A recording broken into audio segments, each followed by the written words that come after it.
Hi,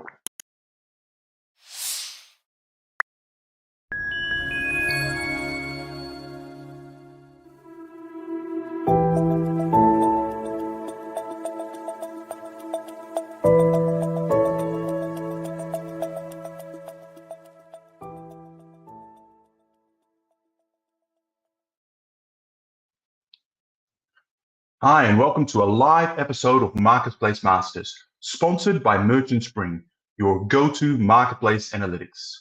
We dive deep into the world of e-commerce, addressing challenges and opportunities that Amazon vendors face in improving their commercial performance. I am Paul Sonneveld, and today we're exploring the world of contracts and negotiation on Amazon, specifically as an Amazon vendor. Now, allow me to introduce to you Alan Adams, the visionary behind Navazon Consulting. Make sure, there we go, bring him up here. In 2010, Alan founded Navazon Consulting to assist companies in navigating the Amazon marketplace successfully. With a career spanning roles as diverse as, and pay attention here, an Air Force pilot, entrepreneur, BP oil spill cleanup manager, Google operations manager, and Amazon program manager. Now, as an Amazon senior category manager, Alan managed multiple product categories, led negotiations with over 3,000 companies, and handled more than 10,000 contracts. Today, Alan is here to really shed light on that number one cost of doing business on Amazon as a first-party seller. Alan, thank you so much for being a guest on our show today. Absolutely, Paul. I love being here. It's fantastic to be able to connect with you. You're all the way there, halfway around the world, if not more. I appreciate you making time to do it and getting this together. This is a big change for me from my Air Force days. So my Halloween costume, and cheers to everybody from Halloween and on to Christmas. I can be Santa. Yeah. That's it. Well, your certainly your background is super impressive. I think we could fill a whole podcast episode with the learnings you took away from being a pilot versus a BP oil spill up cleanup manager. Some very diverse, but we'll have to leave that for when I see you next in Seattle. We'll do that over a drink, perhaps. We'll definitely bring some of that to bear today, because we want to take the essence of contracts and negotiations and give that to everybody today so that they can make the best use of it. Absolutely. No, it's fantastic. And I know we've got a jam-packed show. Just a word of warning to the audience. We're going to try and do this in 30 minutes, but we're probably going to need a little bit more. Don't worry. This will be fully recorded, and you can watch the end, on demand afterwards as well. But of course, it's interactive too. So as per usual, please put your questions in the LinkedIn comment section, and we will do our absolute best. And that's the only thing I can promise, to get to them as well. So, but let's get into the topic of contracts and negotiations. And the first question, Alan, I want to ask you. You're in this world day in, day out, helping clients. I mean, talk to me. What are the most commonly asked topics and questions when it comes to kind of terms, conditions, and the like that you come across? Excellent question. Then this show is fantastic for everybody from the newbie, somebody who's first time on the Amazon business, to somebody that I've got friends that have been doing this for 20 years and have joined the show because we share these type of ideas. The common question, just in general terms and conditions, is, do I own my content? When I put it on Amazon, do I own that? Can I tell them to take it off? Very simple question. And it's the number one thing that typically gets asked in somebody that's most concerned about brand excellence. The general terms and conditions specifically state that Amazon has a perpetual license to that content once it's listed on Amazon going forward. Something for that's a recent development that can impact everybody, and does, is that the contracts that we'll step into them a little bit later, but the contracts, if you have a dispute, you need to dispute as early as 30 to 90 days. And we'll touch on some of those very specifically later so that everybody can see literally where is that. And these are things that can bite companies, because you'll get down the road and go, wait a minute, Amazon charged me $45,000 for this. What was that? And we literally have an example of that in the show today that just happened within the last 2 months. We want to help everybody on the show today avoid those type of situations. Fantastic. That's great. Well, you do have a number of, it's a very meaty topic today. So I'm going to bring up a bit of a slide presentation as well that will just help us navigate through some of that. Let me see if our technology is going to work for us. Not yet. Now it should. Here we go. Yeah, I think you're driving here, Ellen. So let me know where you want to start. But yeah, it'd be good to dive into it. Absolutely. Well, thanks for putting this together. We want to help people. One of the ways to do that is some of these things are the most recent developments. Literally on the Amazon 1P side, the first party sales, there's tens of millions of dollars of profit of vendors that is unnecessarily lost every year. And it's throughout each one of these categories, specifically across contracts. So we'll start off with general terms and conditions, as we've already mentioned, and work through each one on this list. Typically in the slides going forward, at the bottom is a takeaway.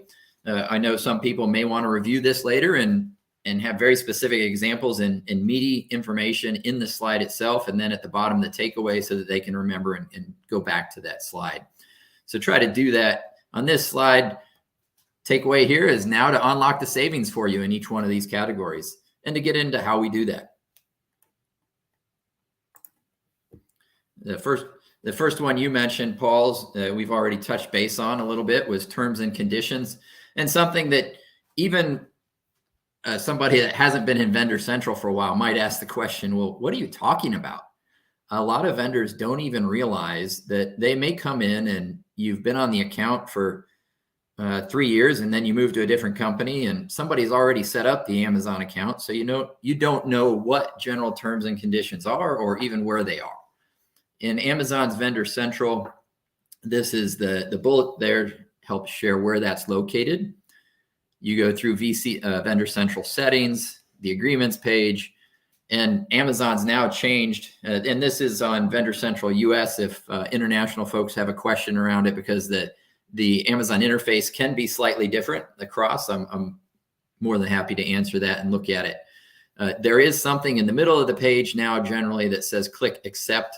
You have to click on accepted or rejected because that's the type of contract that's there. And only when you do that will you get, so I put in the red box there, called out the accepted and rejected. You want to click on that. And then you have to go down to select the account. Here it's a US account. I've got the account marked out.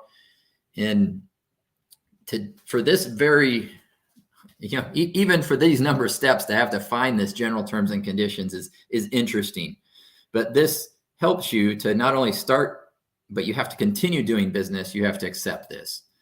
So it's something you want to know where it's at. Your management may ask you for it at one time or another, and it has changed places of where it's located on Amazon over the last 10 years.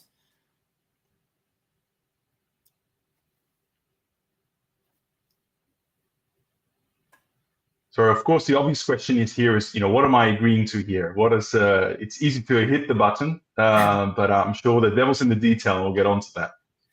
Yeah, so you're literally, when you're clicking on accepted or rejected, it is scary because you go, wait a minute, am I accepting or am I rejecting? And what it does is it opens those, it gives you access to those either pending contracts or accepted or rejected. And this steps into that actual general terms and conditions. It varies from anything from a 5 to about 10-page contract, depending on location and what applies to your Vendor Central account. So even when you change businesses, if we have people, I know we have people listening that may be the e-commerce specialist or vice president for their company. If you move to another part of the world, it may be different slightly. If you have a different portion of the business, if you're in a different category, this can be slightly different. The first 5 pages in general are absolutely the same. The takeaway, kind of a thing to think about here, is to audit what Amazon pays you on each purchase order. Each purchase order provides prices. And that seems really obvious, right, Paul? It's like, hey, did we get the money that we were asking for? Yeah, the basic principles of exchange of goods and funds, right? Yeah, we've got to get paid for what we've put in there. And that is something that literally I put a vendor central case why that just happened within the last 2 months. I'll get into more specifics later if we have time. But the red box shows that this is the first number one paragraph in the general terms and conditions contract. This is why it's so important, is that literally at the bottom of this slide, it says Amazon is taking bulk buy and pallet quantity discounts on purchase orders that are later, that are individual purchase orders, that they're getting a discount and taking a deduction, even though they ordered it on a PO at a normal price, and they spread it across 30 to 50 different purchase orders. This happened just in the last 2 months. We have a dispute for, I think it's, let's see, this one's $47,000. It's open with the Amazon finance department. And they literally said, well, what's the problem? You said you would ship us 2 truckloads of stuff. You only sent us 1 truckload. We sent you 40 more orders that are equivalent to a truckload. So we're going to take the quantity discount on that, all 40 of those orders. Well, the finance person conveniently didn't understand that processing 40 orders is a lot more difficult than 1 truckload. So this is a great example, just in the very first paragraph of general terms and conditions. How can this conversation save some of our listeners money? Wow. Yeah, that's, but they are, I mean, I don't sort of go too much into sort of what to do, but the only way here is really just to open up a case and challenge it. Is that the main course of, how to resolve this? Or yes. Well, number one, you have to identify it, which is pretty hard, which is great because your company and our company are ones that are able to raise that information, because you can't, when you have thousands of purchase orders, you can't look at every one of those prices on every one of those purchase orders. And here, what happens is Amazon is actually taking a deduction in your payments, and you have to audit those payments. So it emphasizes the importance of analytics and having something to highlight an unusual charge from Amazon to catch this, because you have to file a dispute for it. Get it. There are other items that just in the general terms and conditions, this is another one in terms of monitoring Amazon business. I know, is Amazon business expanding as significantly there as it is for you, Paul, as it is here? I wouldn't say at the same rate or at the same level of saturation, but certainly definitely a focus. So for sure. And there's a lot of companies that want to have nothing to do with it. And then there's other companies on the other side of the pendulum that say, look, I want to put all of my second tier distribution through Amazon business because it can save me a tremendous amount of money. So depending on the clients that people have and the businesses that you're at, Amazon can be really important. It's becoming even more important, and I wanted to call it out in this seminar or podcast because I myself didn't realize how critically important it is. Initially, a lot of the clients say, I don't have anything with Amazon business. Well, in the general terms and conditions, Amazon business can automatically put your products out there onto Amazon business and can add discounts that it funds itself to drive sales to businesses. In addition, there are a lot of companies that are adding companies' products, so distributors that have many brands that they represent, and they're posting the products exclusively on Amazon business only. So they're 2 separate platforms.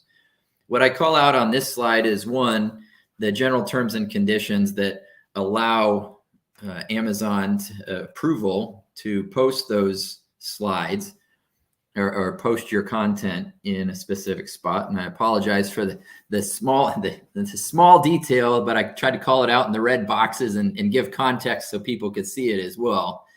As the red box on the right is Amazon actually boosting sales for its Amazon business subsidiary or independent business almost by providing free advertising for Amazon business and advertising of discounts or a lower price that businesses can get on Amazon business. It's interesting. I haven't really seen this too much in the retail world. It's like Amazon. It would be like Walmart posting that Walmart business has an even lower price for businesses. So Amazon is providing, in this case, it's very significant, a 63% discount on this product if you're a business. So if a business is looking for 50 of these, that's a great incentive for them to go over to Amazon Business and get that business pricing. So there is an increasing amount of business over there. I wanted to make everybody aware of this on the conversation today, because either your company can benefit from it, or you want to be really aware of it, because just like there are redundant pages and multiple detail pages created on Amazon.com, those detail pages are now getting replicated out on Amazon Business, either if you do it or if others do it. And it's great to know your digital shelf has expanded in that way. You know what I find really interesting about this? I think Amazon in a way is a little bit generous here, because, and not in the discount, but in the ability to opt in or out at a product level, because certainly, Amazon is a retailer here. They purchase the stock, and really whether they sell it on a more of a wholesale basis or to individual consumers, in theory, that's up to them, right? Is the reason they do that, is it associated with the funding of the discount here? Is that where this goes into as well? Fantastic question. How is this discount possible? What's happened in this particular case is there is an individual that's willing to buy, say, 10,000 of these products, and they get a huge discount because they buy in that bulk quantity. The detail page in general sells one funnel on Amazon.com, and to pick, pack, and ship that item, you have to charge $10, $15, $20. Well, when you go to Amazon Business, if you ship 500 to a business, you can charge a much lower price. And so in many cases, Amazon's not even funding this out of their own pocket. They have people that have gotten a bulk buy discount themselves and use Amazon Business as another channel. Understand. Okay. Very, very smart for Amazon, though, in terms of driving people to Amazon Business to expand it, because they have the consumer right there.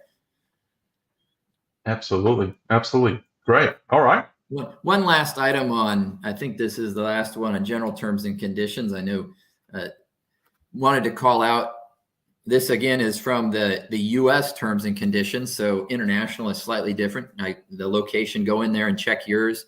Something that's common here is in 10C, it says that you have 90 days for a dispute. So just calling out, why do I call this out? Because Amazon will sometime, in this case, they assert that you have 90 days of payment, and it's from the date of payment versus just 90 days. Later, I'll show you where there's even a further restriction on that. Takeaway for this is make sure to dispute your amounts within 90 days or less if you can, to challenge these amounts and get them. And that includes everything from price claims, shortages, chargebacks, audits, co-op recoveries, and payment terms, because companies like yours and ours can do that if people are overwhelmed with it. And if they want to learn how to do it, we can share and help people learn how to do it too. Got a limited amount of time to do it, though. Yeah, 90 days. Can I just say, when I said at the start that we're going to go right into the detail, we meant it, right? I think this is the first episode I've ever done where we are going deep into the specific clauses and paragraphs of the Amazon agreement, right? So because it matters, it's a big deal. So, we're talking about thousands of dollars here, in some cases over $250,000. And absolutely. This next slide, co-op agreements and marketing accruals, the standards differ across categories and across countries. In general, you have a marketing accrual, which is called a co-op, an MDF, or marketing accrual development fund. That's typically anywhere from 5 to 15% on the 1P side. There's a damage allowance, a freight allowance. Don't want to get into too much details with everybody, but with Amazon, this is an opportunity for companies to think about adjusting their freight allowance. A lot of people are prepaid because they can manage their shipping or want to control and coordinate their shipping more. Right now is a fantastic time to ask Amazon what its lowest cost would be to handle shipping. Why is it the fantastic time? Because Amazon has overexpanded its network by billions of dollars. So it has extra space in some areas, and it has thousands of ships and hundreds of planes, ships, not ships. Sorry, I misspoke there. thousands of trucks and hundreds of aircraft that literally ship items around the world. They need to take use and optimize that. And one way to do that is to take it in as collect freight. So in general, right now, you can get a fantastic rate from anywhere from 2 to 4% in some cases, which is much less than a 6 or 8% that companies may be paying. Take advantage of that spare capacity that they have in their system right now. That's a great tip. Can I just ask, Alan, quick pause, the marketing co-op and market development run, are you saying, is that a percentage or is that usually a lump sum? Because I've come across both in the past, not necessarily in the Amazon context. From Amazon's point of view, is that always a percentage? It is generally a percentage. There's literally about 5 different selections that you can have on the actual, it's about a 4 or 5 page system internally in Amazon. Generally a percentage. It can be a fixed amount, and it can also have variable payment over many periods of time. Yeah.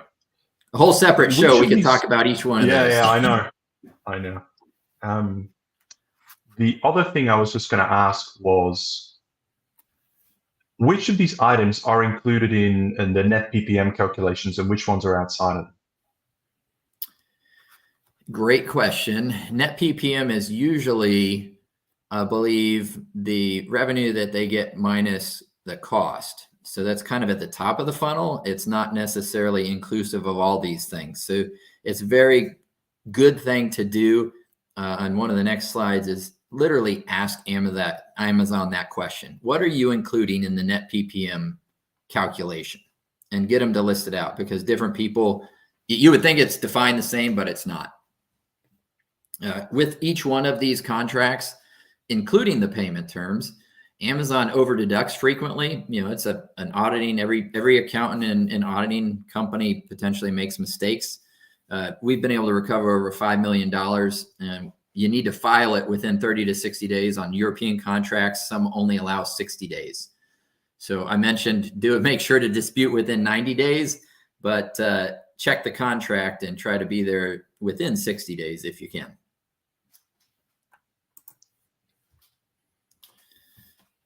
Negotiations. Have you handled a negotiation or seen an email like this? Can we have an audience raise their hand at all? Have you seen? Red, green. Yeah, you're off track. We need more, right, on these dimensions. Absolutely. You hit it on the head. And this is negotiations. Roughly in around 2010, this system was automated. So they just pulled all these numbers in. What I mean by automated is that literally we had to do negotiations with 4,000 or 5,000 companies. You can't do that on the phone with everybody. So what internally at Amazon, while I worked there, we put together an email, pulled in these numbers, and asked for increases. Interestingly, probably over 50% of people gave every single increase that was asked.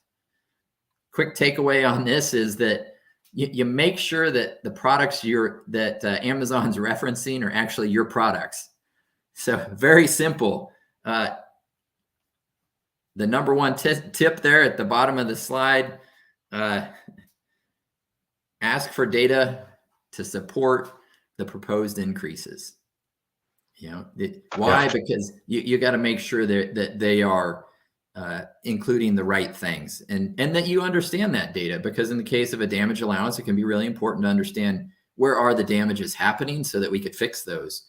Or if the freight cost is much less, by doing it the company's self, they stay prepaid. If they can get 2 or 3% right now for freight allowance, might be a great time to change. This negotiation, then, that's an annual negotiation. Part of that then is this MDF co-op agreement here.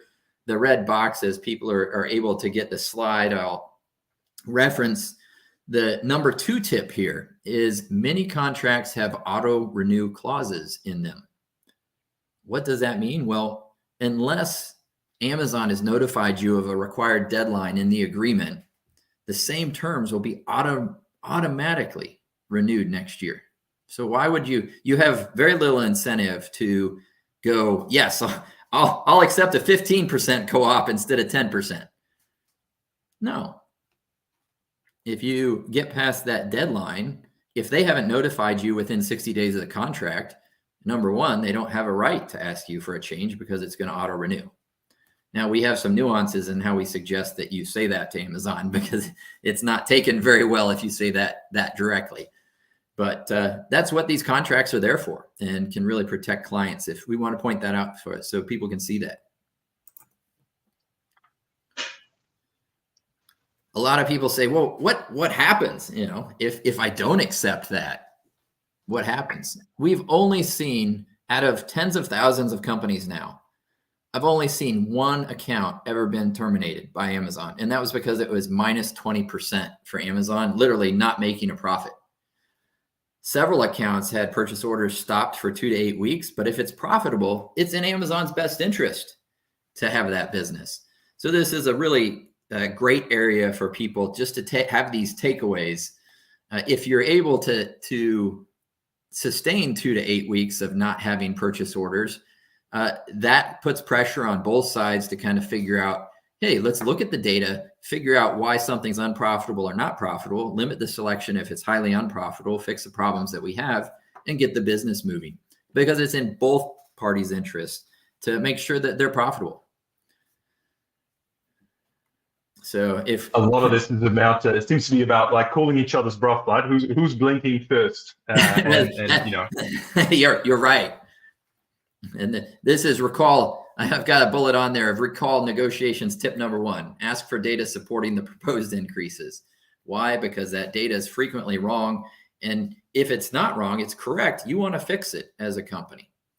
And this stuff, when there's a dispute, sometimes information tends to disappear. So tip number 3 for today is print out all of your annual contracts and save them to a PDF into a folder by year, because these contracts can be hidden by people internally at the company, and they're hard to reference if they're hidden.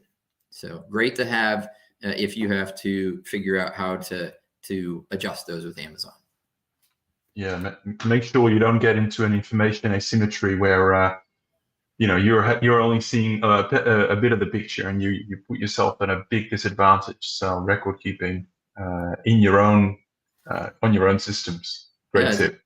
And that number one place that people can lose money. So we're helping them out with hidden contracts in particular. You can see auto price protection agreements come across, guaranteed minimum margin agreements, Amazon vendor services agreements. Takeaway on this slide, you're not required to accept these. Reject them. Unless you have a very good reason and you've consulted with somebody likely, reject these, and there's specific ways to reject them so that they don't pop up. Why? Because we've had clients and businesses come to us with hundreds of thousands of dollars of outstanding audits from Amazon. So you want to reject these in the right way. Don't feel the pressure to accept them. Have you ever run into any of these? Certainly the last two. I was going to ask you about the auto protection agreements and what they entail. So, I mean, what is Amazon offering in return for accepting one of those? So an auto price protection agreement can make sense. Fantastic question. What it's meant to do, or its intention, is if you have changed the cost of Amazon's current inventory. So if they have 1,000 units on hand and you've said, look, this is now out of stock, I'm going to lower the price by $5, and you lower the cost to Amazon and Vendor Central, then they'll send you, in many cases, an auto protection agreement to say, I have 5,000 units in stock currently. You lowered the cost by $5. I need $5,000. So $1,000 times $5 times the 1,000 units that we have on hand. And that way they're automatically protected or price protected. And that is protection for Amazon. However, that's not in any agreement anywhere. So they have to ask for your agreement on that. And in many cases, it's not in your best interest. In some cases, it can, because you want the inventory to move faster. Makes sense. Thanks for clarifying that. I know we're at time. There's a lot on subscribe and save. I'll just jump to the takeaway at the bottom, is if people can reach out to me if they have a question on this in particular. But the Amazon sometimes pays, the last bullet here, Amazon sometimes pays for subscribe and save. So you'll see it show up on your detail page, but this frequently makes top selling products into what's called crap. And I don't mean to be crass there, so I put it in parentheses. Crap means cannot realize a profit. And those products then frequently are suppressed in some cases. And then Amazon's natural response is, hey, I can't sell this profitably, give me a cost reduction.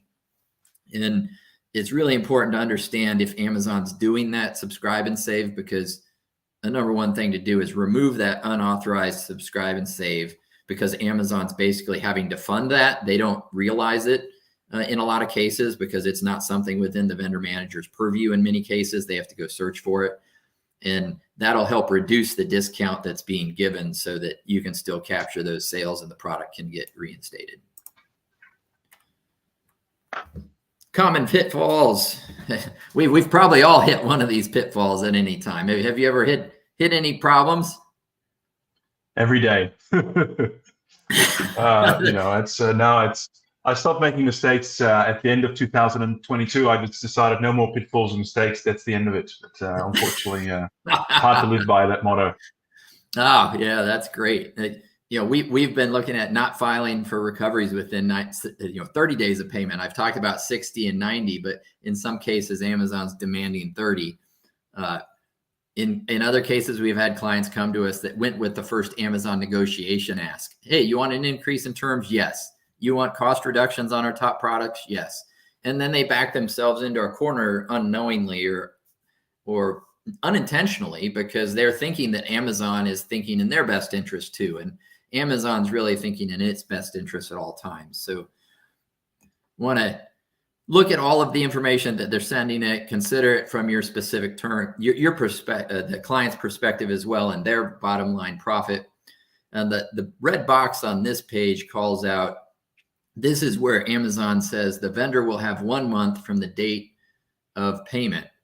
So technically they can go back to this and say 1 month, but you have the general terms and conditions that you can go back to and say, well, here it says 90 days. And this contract says it takes priority unless other contracts deem necessary. So great little takeaways for your accounting team if they're out there disputing those. If you can share that with your accounting team or an agency that you're working with, you don't want to lose that right to dispute. Keep that money in your pocket and go back and get it. I know we're always looking for ways to, how can you recapture some leaking profit? Have you run into any provisional co-ops yet? I personally have not, but I'm sure many of our listeners have. I'm scrolling through the list in terms of people who are currently watching, and I know many of them have. So let's hear it. Well, it started in about 2021. Amazon realized that the way that it started its business, they were not collecting co-op or the freight allowance and damage allowance or payment terms across a company's entire catalog. And the reason for that, one of the reasons I should say, is that many of the products are established on Amazon before the contract came along. And those products were added by somebody outside the category. So depending on the contract and how it filters to capture products, many products have been excluded and people have not had to pay co-op. So what Amazon came up with is that if you're selling products and there is no co-op agreement in your account that covers them, here are the terms that will apply. And those are typically the standard terms for the category, which can be in several cases more than double what your typical or your account terms would be. So you don't want a provisional co-op recovery. You'd like to get those on your standard terms. So you want to identify those co-op deductions as soon as possible. Those come through in payments and co-ops. You want to ask Amazon to correct those agreements and add ASINs to your existing ones so you don't have to pay the higher amount. And the second bullet here, it's literally in the last 2 or 3 weeks, I think it was, let's see, I'm looking, 4 ASINs dropped off the existing contracts. So, it seems very convenient that, wait, these 4 ASINs were on these contracts for the last 5 years. Now they dropped off the contract and onto a provisional contract that's collecting more than double what the normal co-op is. So that's over. Why go through a round of negotiation when you can just do that, right? You can move from one set of commercial terms to a much more favorable set of commercial terms. Seems a little bit unfair to me, but do you get a sense that that's happening deliberately, or that's just being caught up in some of the administrative errors that we're seeing on that side of Amazon? Yeah, you hit the nail on the head. Amazon is so complex, and there's so many tens of thousands of workers right now, is that people adjust something in the system and they don't realize the impact of that adjustment. And I think that's what it is here. It's not somebody intentionally trying to take money away from people, which is what's happening. It's that, hey, this agreement was not set up properly 10 years ago, and these new ASINs came across. In this case, it was a little bit odd just in the last couple of weeks because these were on existing contracts. So it's somebody may have changed internally the database for how those products were linked with the contract. So great opportunity to get that. That itself was $13,000.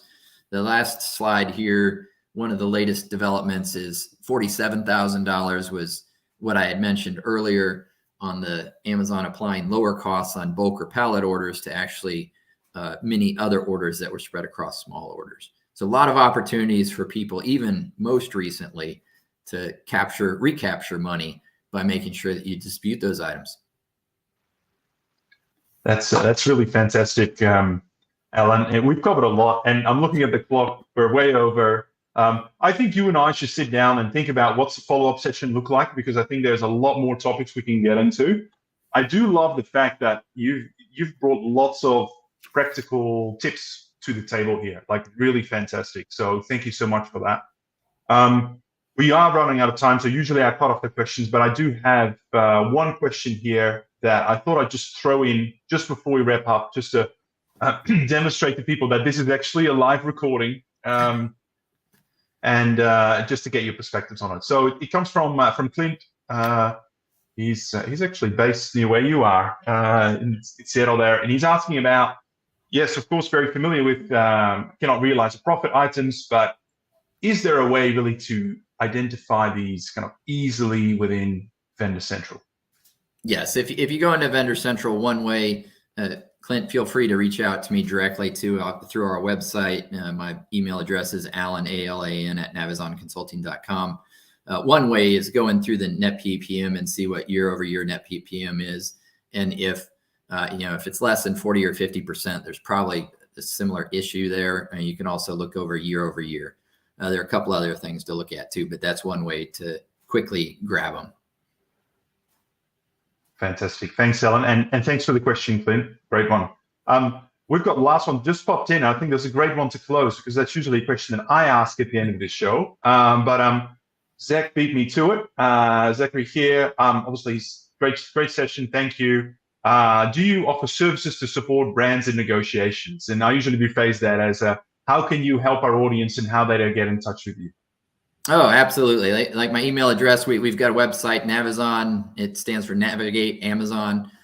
We actually provide a webinar usually in the past, it's been a 1 or 2 day seminar where people can come to Seattle to interact with others, as well as learn how to do not only negotiations, but the latest and greatest things on Amazon. So if you have interest in that, you could go to our website, Navazon Consulting, and just drop us a contact us, and we'll reach out to you and let us know what your need is, and we'll deliver that for you. Fantastic. Actually, we had a last question here from Colleen. I won't bring it up, but she's asking exactly about your point around training and all of that, which you just answered there on the spot. So thank you for your question there as well, Colleen. Well, on that note, Alan, it's time to part ways. But it's been absolutely fantastic. I love the practical aspect that you brought it. We've gone right into the detail. We haven't sort of stayed at the superficial, generic side. So, really thank you for joining us today. And I think your experience has truly enriched our discussion. Now, I think you may just want to mention that email address again, or how to get in touch, just in case people didn't catch that. You want to just restate that? And I think we've got a little slide here, and if you get, this is the slide without my beard mustache. Thanks for sharing. This is your future you. Past and future you. Yes. I appreciate you making this opportunity available. It's great to be able to share these ideas, because as we share them across the industry, we're able to stay in touch with most recent developments, as well as things that can help people that maybe haven't seen it before. So great. Yeah. Appreciate getting together with you on this. Well, fantastic, Alan. Thanks for your time, and we'll talk about lining up a next one. Sounds great. Thank you, Paul. All right. Well, thank you for tuning in to today's enlightening episode on Amazon retail vendor contracts and negotiations. If you are hungry for more of these episodes, don't forget to visit our video on-demand library on our website. It's really a treasure trove of insights like the one we had today. And if you're aiming to streamline your analytics to gain sharper insights, learning about, what is my net PPM by product, how's it moved year on year, what's it overall, and which ones are dilutive, amongst many other things, feel free to reach out and we can discover how Merchant Spring can help you in that journey. Lastly, I am all ears for what you would like to hear next. So if you have a burning topic or a big question in mind, drop me a note and I'd love to find an expert to tackle the topic. So until next time, make sure you keep thriving, keep innovating, and thank you so much for listening.